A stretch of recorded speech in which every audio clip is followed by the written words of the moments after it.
এ যেন অন্ধকারের মাঝে এক টুকরো আলোর সন্ধান। শীতের রুক্ষতা আর জরাজীর্ণতাকে সাথী করে মাথা উঁচিয়ে দাঁড়িয়ে আছে শহীদ বেলাল পাঠাগার। সবাইকে স্বাগত ভাষার মাসের নিয়মিত আয়োজন আমাদের পাঠাগারে। সাথে আছি আমি ফারজানা লিনা। আজকে আমরা এসেছি ময়মনসিংহের গফরগাঁওয়ে অবস্থিত 1972 সালে স্থাপিত শহীদ বেলাল পাঠাগারে। জানবো এই পাঠাগারে কি আছে, চলুন দেখে নেওয়া যাক।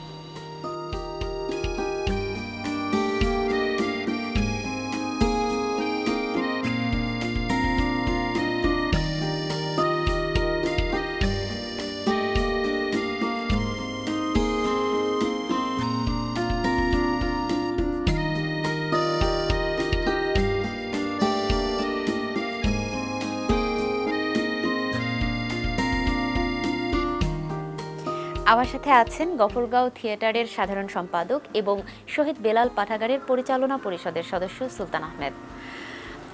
এই পাঠাগারটি 1972 সালে প্রতিষ্ঠিত হয়। সেই সময়টাতে আপনার বয়স কিরকম ছিল? তখন আমার বয়সটা ছিল 2 অঙ্কের ক্ষুদ্রতম সংখ্যা। আচ্ছা, মানে 10-11 এরকম। আচ্ছা, তো একটু আপনার স্মৃতি থেকে জানতে চাই, আপনার মানসপটে এই পাঠাগারের যে শুরুটা হয়েছিল সেই সম্পর্কে আপনার স্মৃতিতে কি আছে, বা আপনি যাদের কাছে শুনেছেন এই সম্পর্কে সেই প্রতিষ্ঠার সময়টা একটু জানতে চাই।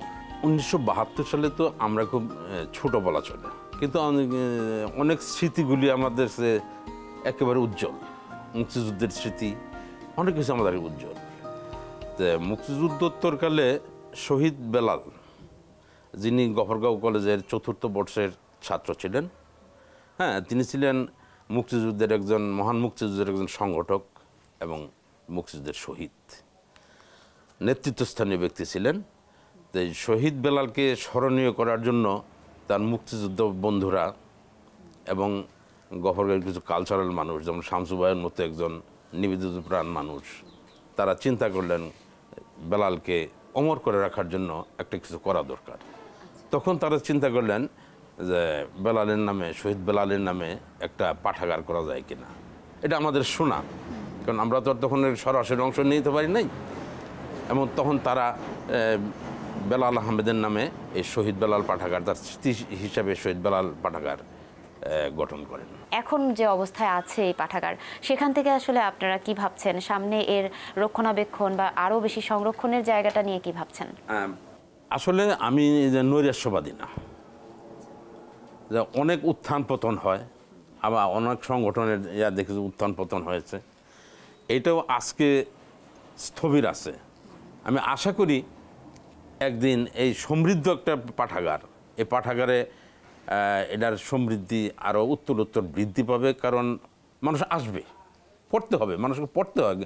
মানে কি, মানুষ জ্ঞান অর্থ হলো জানার আগ্রহ, জানতে চাওয়া। মানুষ জানতে চাইবে এবং এই প্রেশনটা মানুষের মধ্যে থাকবেই, তারা আসবে আমি আশা করি। আমাদের আসলে উচিত আমাদের যৌথভাবে, আমাদের স্কুল কলেজ, আমাদের গার্জিয়ান, আমরা যারা কালচারাল বা সাহিত্যিক সংগঠনের সাথে জড়িত আছে, এদেরও আরও চেষ্টা করা উচিত যে আমাদের উত্তর প্রজন্মকে আরও সমৃদ্ধ করার জন্য, জ্ঞানী করে তোলার জন্য, ওদের পাঠ্যাভ্যাস গড়ে তোলার জন্য আমাদের আরও কিছু করা উচিত বলে আমি মনে করি।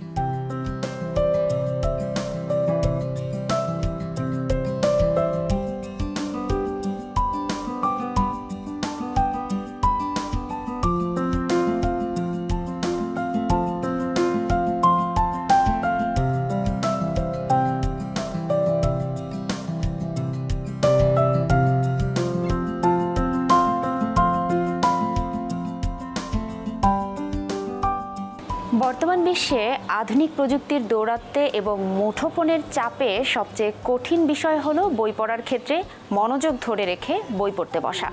সেক্ষেত্রে পাঠাগার রাখতে পারে দারুণ ভূমিকা।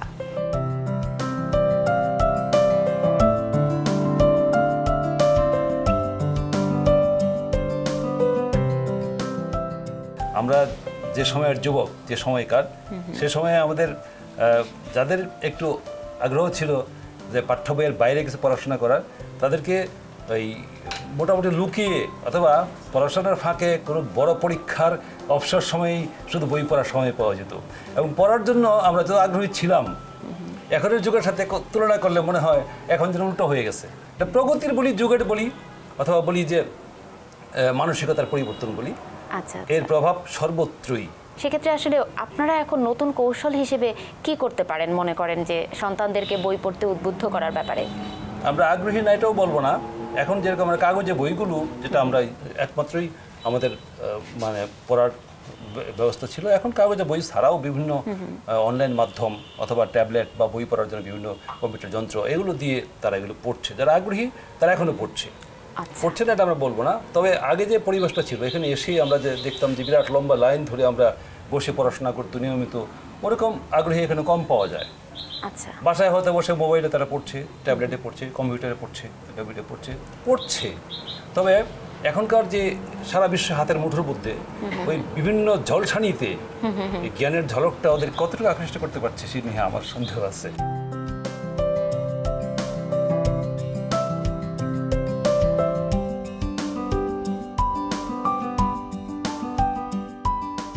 আমি শিক্ষার্থী, অ্যাজ এ স্টুডেন্ট আমার একাডেমিক স্টাডির পাশাপাশি অনেক কিছু জানার কিউরিয়াসিটি থাকে।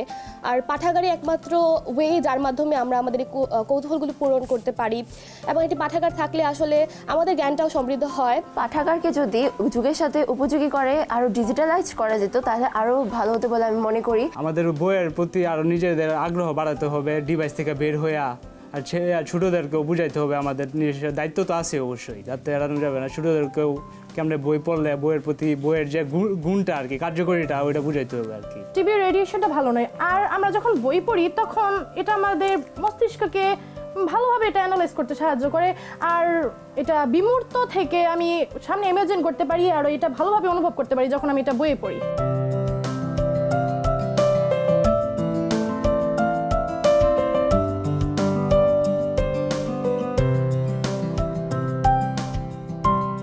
আমি 12 সাল থেকে সম্পৃক্ত হই। এখানে সম্পৃক্ত হওয়ার পর থেকেই আমি জানতে পারি যে 15,000 বই আছে, এবং পরবর্তী সময়ে এখন পর্যন্ত ওই বই আর নাই। অনেক বই করোনার সময় বন্ধ থাকাকালীন বই নষ্ট হয়ে যায়। নষ্ট হয়ে যাওয়ার পরে থেকেই আমরা এই পাঠাগারটা অত্যন্ত অর্থনৈতিকভাবে নিমজ্জিত অবস্থায় আছি। অর্থনৈতিকভাবে আমরা দাঁড়াইতে পারতেছি না। অনেক সরকারের কাছে আমরা অনেক অনুদান চাইছি, পাই নাই। 2013 সালে কিছু পেয়েছিলাম, আবার 2016 সালে কিছু পেয়েছিলাম। অদ্যাবধি আমরা আর কোনো অনুদান পাই নাই। ব্যক্তিগতভাবে আমি একজন এখানে শুধু এমনি ফ্রি সার্ভিস দিচ্ছি, যেহেতু এটার প্রতি একটা মায়া আছে এই হিসাবে, এবং সমাজকর্মী হিসাবে। স্কুল কলেজের ছেলেমেয়েরা এখানে আসেন, তারা পড়েন খুব কম, তবু তারা 2-1 জন আসেন, আইসা বই পড়েন।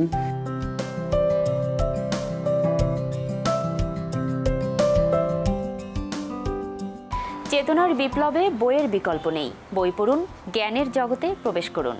এমনই প্রত্যাশায় আজকের আয়োজন এ পর্যন্তই। আগামীতে দেখা হবে অন্য কোনো পর্বে। সঙ্গে থাকুন সময়ের।